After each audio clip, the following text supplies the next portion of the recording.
It was a fresh morning of autumn, and Malala Yousafzai walked briskly on her way to school, not yet more than a young girl. The fragrant scent of flowers blooming filled the air, and birds chirping seemed to accompany her gait. To her, it was not merely a right or privilege. It was a dream deep within her: education. And yet, she had to pass through a cauldron of danger on the way. As Malala entered her school, her teacher greeted her warmly. "Good morning, Malala. Ready for today's lesson?" "Yes, Miss Sana," Malala replied with a bright smile, her eyes glinting with determination. Her father, Ziauddin, was her greatest inspiration. A school principal himself, he instilled in her the belief that education was the key to empowerment. "Malala," he often said, "knowledge is your sword, and education is your shield. Use them wisely." But change was in the air. The peaceful valley was slowly succumbing to the influence of extremists who saw education, particularly for girls, as a threat. Flyers were distributed warning families to keep their daughters at home. Malala noticed fewer and fewer classmates showing up. One evening, as she sat with her father, she voiced her concern. "Baba, why are they afraid of us learning?" "They fear knowledge because it gives you power," Ziauddin explained. "But remember, my daughter, fear is not to be conquered by silence, but by courage." Little did she know that her journey to speak up for education would soon thrust her into the global spotlight. Malala's story began in a small valley, but was destined to inspire millions. Her courage to pursue education, despite the growing threats, marked the start of a journey that would change her life, and the world, forever. Life in Swat Valley changed overnight after Malala started speaking out about education. She wrote anonymous blogs, detailing the struggles faced by girls like her, and soon international media picked up her story. At just 11 years old, Malala became a voice for the voiceless, but fame came with its price. One day her father entered the house with a gloomy look. "Malala, the local news station wants to interview you again." Malala hesitated. "But Baba, isn't it dangerous?"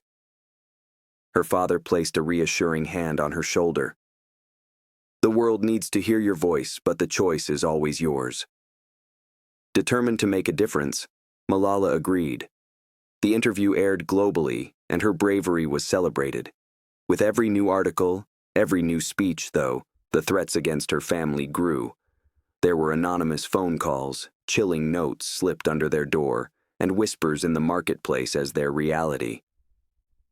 One afternoon, while walking home from school, Malala noticed her best friend, Shazia, avoiding her. "Shazia, what's wrong?" Malala inquired with worry. Shazia hesitated before saying, "Malala, my parents don't want me to speak to you again. They're afraid." The weight of her mission began to press heavily on Malala's young shoulders. She often spent sleepless nights questioning her fight for education at such a tremendous cost. One evening, she confided in her mother, "Ami, I am so alone.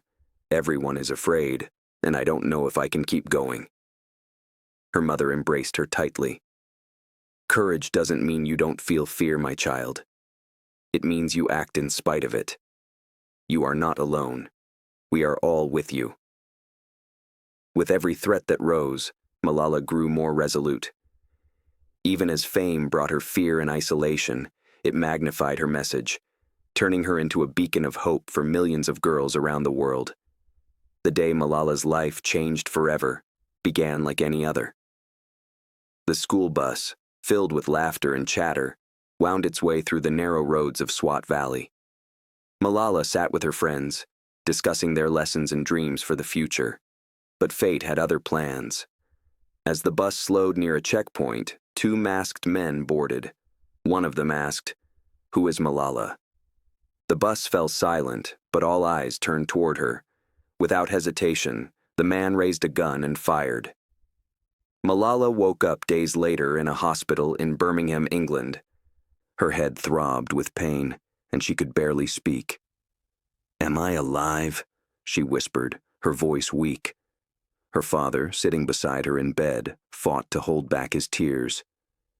"Yes, my brave daughter, you are alive, and the world is with you." The attack news had gone viral, bringing both outrage and support from every corner of the world. World leaders, activists, and ordinary people were rallying around Malala's cause. However, as she lay in that hospital bed, fighting through the pain and uncertainty, she questioned herself. "Why me?" she asked her mother one night. Her mother held her hand tightly. "Because you stood for what is right. And sometimes, standing up for truth comes with great sacrifice." Over the weeks, Malala began her recovery, not just physically, but emotionally. She found strength in the letters and gifts sent by strangers, the prayers from people she had never met, and the unwavering support of her family. Slowly, her resolve returned, stronger than ever. One day, while she practiced speaking with her therapists, Malala announced, "They tried to silence me, but they only made my voice louder. I will continue this fight, not for me, but for every girl who dreams of an education." In the face of unimaginable adversity, Malala discovered a wellspring of inner strength. Her ordeal became a turning point, transforming her from a local advocate into a global symbol of courage and resilience. Months later, Malala was standing in front of a mirror at her Birmingham home. A scar on her head told a lot about the fight she was up against, and yet, fire in her eyes said she wasn't going anywhere. "I cannot let this stop me," she said to herself. With her family by her side, Malala began preparing for her return to advocacy. The Malala Fund was established to promote education for girls worldwide, and soon she was invited to speak at the United Nations. At just 16 years old, Malala addressed world leaders, her voice unwavering. "So here I stand," she said, her words resonating in the grand hall. "One girl among many.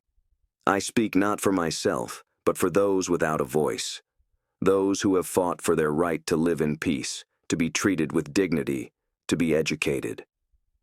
The audience was in thunderous applause, but the journey was still a tough one. Critics asked what her motive was. Others were dismissing her because she was too young, and some continued to see her activism as a threat. Still, Malala was resolute.